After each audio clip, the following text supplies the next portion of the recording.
Good morning mga Cheng! Ay, eto na nga ang kwentong walang wenta ha. So ngayon nanggaling nga pala ako dito sa palengke namin bumili ng konting alam nyo na, pagkain ng tukha. Ay nako ha. So eto na nga, dalawa nga atin ngayong kwentong walang kwenta na atin ngayong itatakel no ha. Naku Diyos ko, may candy ako sa bunganga ha.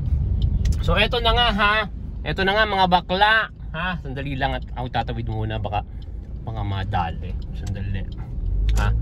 Ito na nga, ang una nating topic ay tungkol kay Michelle D. Yung alam na dis ha, yung dayaan ha.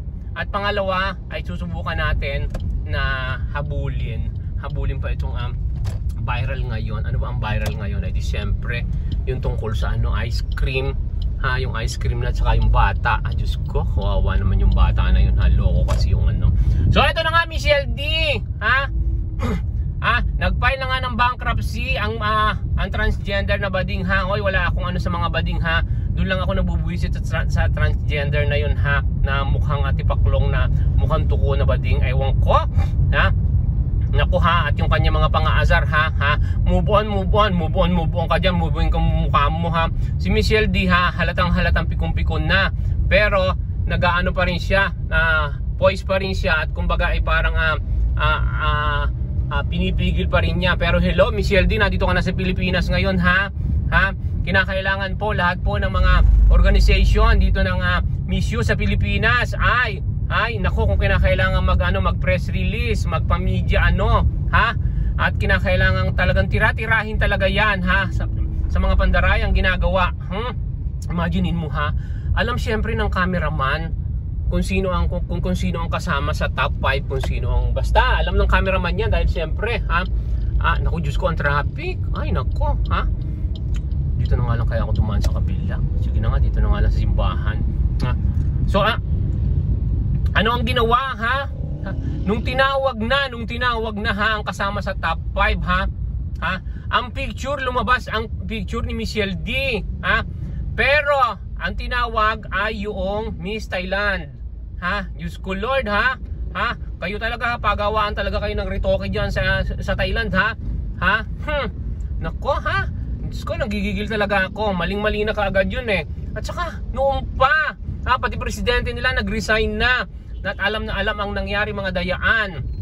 Diyos ko ha, bakit yung pinapayagang ganyan yan ha? Ang sabi nga niya ha, parang hindi niya matolerate ha, for the past parang isang decade na atang mahigit siya na nandoon at presidente, pero ngayon lang siya kumbaga parang hindi niya ma-take ha.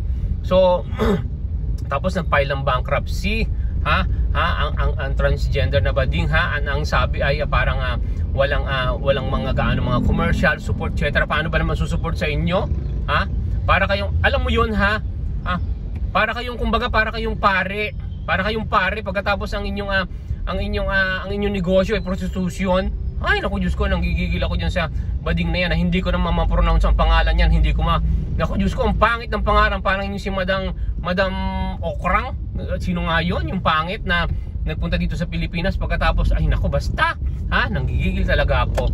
Ay naku, dito na nga ako ha. Ayan, tapos ha, nag-file ng bankruptcy nga, pero merong isang bumibili na kapag daw nabili daw ang tawag dito ang Diyos ko, baka mahuli pa ako rito ha. Kasi nga kakaliwa na nga ako ha. Kapag daw ibinenta ang Miss You franchise, ay bibilhin daw niya parang 20 billion ata ha. Ngayon nako ang sabi niya nung Amerikano na in-interview na yun ha, sa isang show ha, pag daw siya ang nakabili noon ha, wala daw magiging stop na member ng LGBT. Well, hindi naman daw siya against dun sa LGBT. Basta yung stop ng mission niya ay kinakailangang walang member ng LGBT para walang masabi o walang kung ano pa man. Which is okay naman yun, di ba? Kasi yun namang mga pala o yung mga PA, yung mga kasama naman ng mga staff ng mga Miss You, syempre marami yung LGBT member. Okay lang yun. Pero yung mismong yung pangalan nito, yung staff ng Miss You, na may-ari, ay wala daw siyang kukuhanin ganun para walang masabi. O di ba? Tama naman yun. At never daw siyang kukuha ng mga tawag dito, talagang i-scrutinize ng mabuti at sasalaing mabuti. Bawal ang nagkaasawa, may asawa, may kamot, nanganak. Kinakailangan ay yung matres ay hindi pa nakakargahan ng bata. Ay nako, Diyos ko. Diba? Merong isa pa ata na parang may asawa o may ex o may kapaano o may anak, etc. Hello! Gusto nyo ba? At bawal lalo din daw siyempre ang mga transgender na sumali. Dapat lang naman, hello. Gusto nyo ba na yung gay contest ay masalihan ng mga babaeng totoo? Diba? Pag sinabing pambading, pambading. Pag sinabing pang girl, pang girl. At okay naman din na yung may-ari is transgender o bading. Okay lang naman yun eh. Pero wag kang makikialam sa mga judge o lalong-lalo na wag kang wag mo lulutuing Macau. Diyos ko Lord, nakakagigil. Halatang halata naman.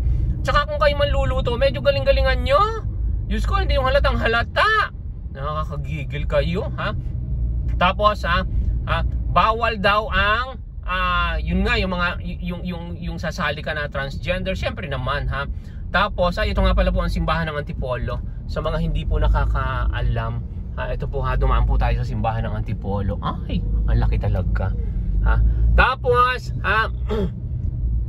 bawal din ang mga pangit. ay. Bawal ang mga pangit So ayan na tandaan nyo pag sasali kayo ng Miss You bawal ang pangit. Yan, Ano pa nga ba sinabi doon? Kasi umayos naman kayo. Diyan na nanggigigil talaga ako sa baklang hindi mo ma-pronounce ang pangalan niyan. At kayo na nandito na sa Pilipinas, magpa-presscon nga kayo. Umangal na kayo. Sana ay magising ang mga madlang people Kung medyo nag-aalangan nun si Michelle D dahil nga siya ay nasa ibang bansa. Ngayon na nandito na, hoy, tirahin nating lahat. Kung kinakailangan di ba, agawin ng trono. Agawin kung agawin. At kung kinakailangan ulitin. Pero malabo yung ulitan na yan. Pero di ba, mas maganda sana kung gano'n ang mangyayari para maging malinis ang Miss Universe. Hoy, pinakamaganda ka sa buong sanlibutan.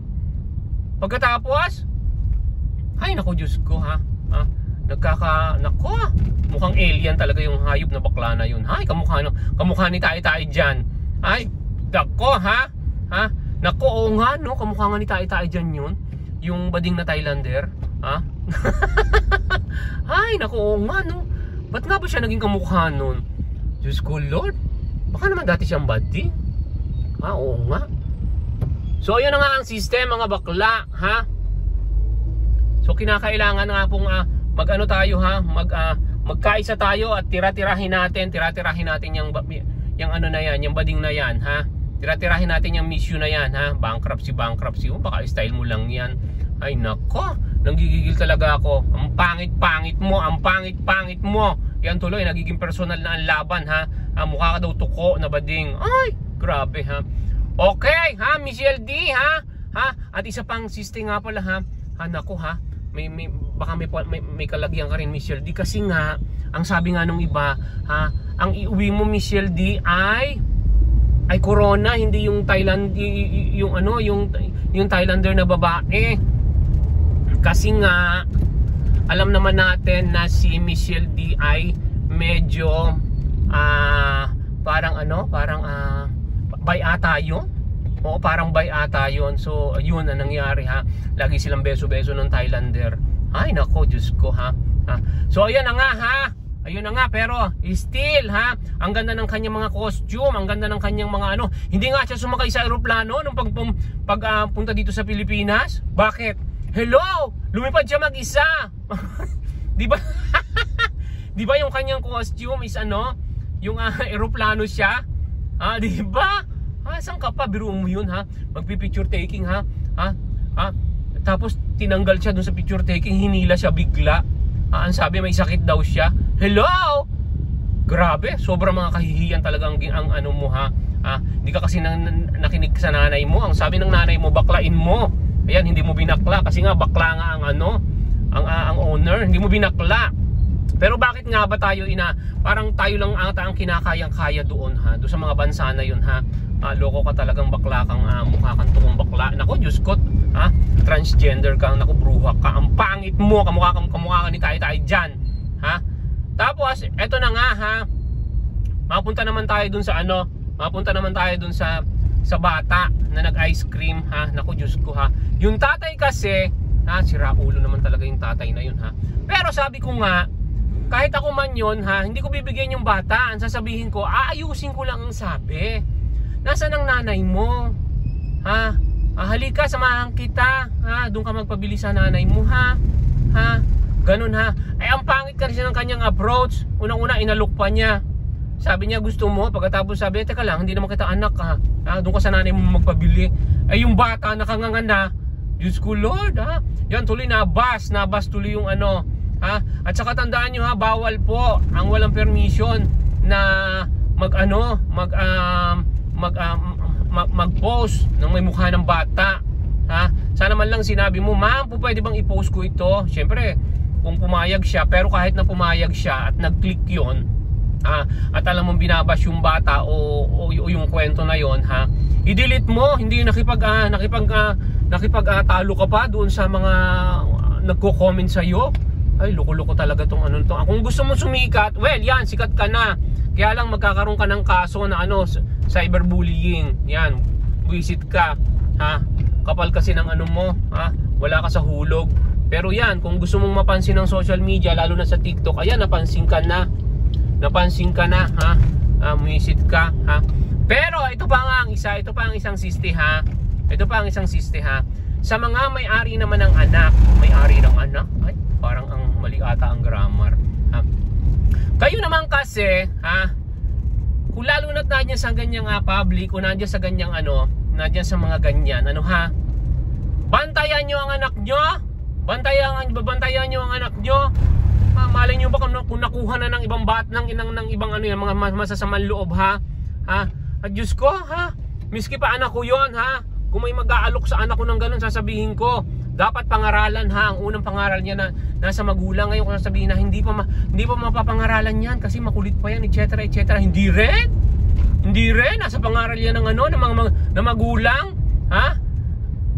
Di ba dapat sabihin mo na, huwag kang sasama sa strangers. Huwag kang makipag-usap sa strangers. Di ba? Hindi yung inalok ka lang na gano'n, nakanganga ka na. Yan tuloy. Ang dating kasi doon sa bata, naging parang patay gutom siya. Tapos ang ginawa nung tatay, nag-vlog din pagkatapos ibinili ng isang galong isang galong ice cream. Sabi nga sa amin sa Batangas ay pasusot. Pero kahit na, damage has done, mamen, So ayun na nga, ha, kayong mga magulang naman, bantayan nyo ang mga anak nyo. Hindi yung pinababayaan nyo. Bakit yung lokong magulang na yun, ha, nakabantay sa anak niya, ha? Mali lang talaga ang approach niya, ha? Pero ikaw na nanay, ha, yan, tama lang naman na magreklamo ka, pero tanungin mo rin ang sarili mo. Nasaan ka kasi? Nasaan ka nung inaalok yung anak mo ng ice cream? Nasaan ka? Baka naman nakikipag-chat-chat ka lang dyan sa mga papa, ha? Di ba? Ibig sabihin hindi ka nakabantay diyan sa anak mo at saka yung anak mo, ha? Dapat may dala ka laging pagkain, etc. Ganyang nasa palaruan, ha? Naku, Diyos ko, nanggigigil din ako doon sa nanay na yun, ha? Kung makareklamo ka, hello, reklamo din mo kaya ang sarili mo, ha? Nasaan ka? Magpaliwanag ka, magpakita ka kung sino man ang nanay nun o tatay nun nakasama, ha? Hindi yung magagalit ka talaga, tama lang namang magalit ka, pero ha, questionin mo rin ang sarili mo, ha? Sabi nga, bantayan ang mga anak, hindi yung ganon. Nakuha na yan, nagawa na yung betchin, nailagay na yan sa sa release ng tren, pampatibay ng ng release, ha? Wala na, hindi mo na nahabol yan, ha? Naku, ha, kaya kayo yung nambuli, sira ulo ka. Pero kung ako rin yun, ha, hindi ko rin bibigyan yung bata, ha. Hindi ko bibigyan yung bata kahit na maganganga siya, ha, mapera lang. Basta ang sasabihin ko, dahil pag binigyan ko yun, kahit na sabihin mo good Samaritan ka, chuba, ha, syempre sasabihin nun, magdadalawang isip ako, teka lang, baka makita ng nanay nito, baka kung anong binibigay ko dito sa anak niya, ha.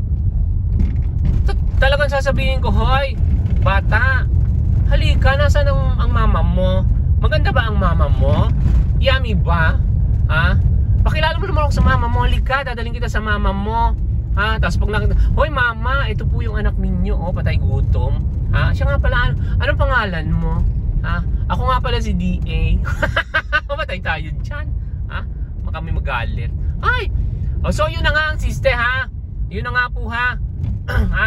Ngayon ay hinahunting ka na ng police, cyberbullying ka, buwisit ka, ha? Think twice, ha, before you click, ha. Think first before you click kung ano man yan, ha. Kung may gusto kang magpasikat, etc., well, sumikat ka, sa masamang paraan, ha. Well, ikaw naman nanay ka, ha.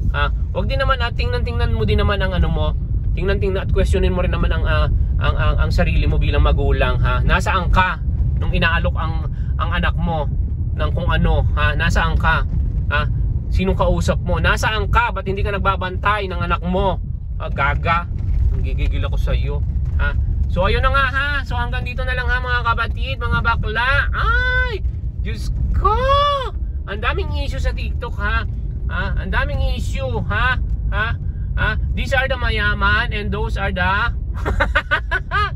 visit ka JLC. Ikaw may gawa nito, JLC. Ikaw may gawa. Bye everyone, bye mga kapangit. Bye.